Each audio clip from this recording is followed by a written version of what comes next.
A lot of football players have had the frustrating experience of practicing extremely well, having all their skills, being confident, being fast, and yet when they step on the field for a game, something overtakes them.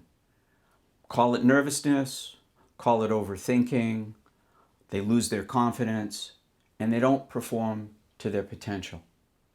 Now, it reminds me of a story of a wide receiver I work with from the UConn football team, because years back I was on staff at UConn as their sports performance consultant. Got to work with their football players. And Ben was the kind of guy who had sticky hands in practice. He would catch anything. And in game situations, the stickiness went away, and it's like he developed concrete fingers. He would drop catchable passes. He would drop passes that, never should have been dropped. And the interesting thing about Ben is he didn't struggle with this at a lower level. He didn't struggle with this when he was in high school, before he was recruited at UConn. And when he and I sat down to work together, one of the things that I discovered from talking to him, and again, this is a really common problem. I see this with football players, actually every position on the field, was that he would overthink in the huddle. He would actually start overthinking before the huddle. And what he was thinking about was, am I going to drop the ball? Am I going to catch it? Or what I need to do to catch the ball. I mean, he would actually be coaching himself. And one of the things that no athlete can do is play well and think at the same time. Football's far too quick, it's far too fast and instinctive for your thinking brain to kind of keep up with the action.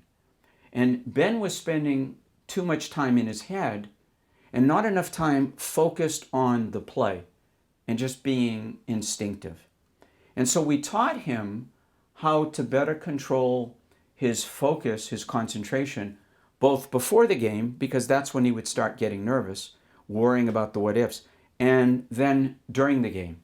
So he would just keep his focus more external on the ball, on the route that he was running, and not on his thoughts.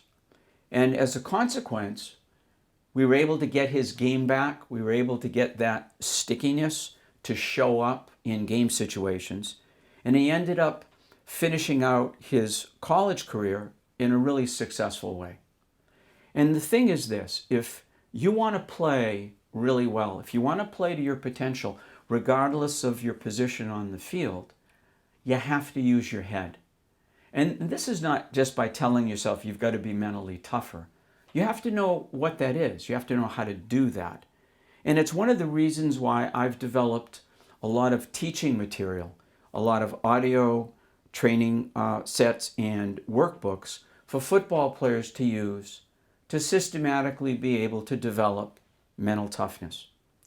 So whether you do what Ben did and work with me one-on-one, or whether you work with any of my training material, if you want to take your game to the next level, if you want to reach your potential, you can't do it unless you use your head. You can't do it unless you develop mental skills, unless you go out of your way, set time aside, and systematically work on the skills that will give you the mind of a champion.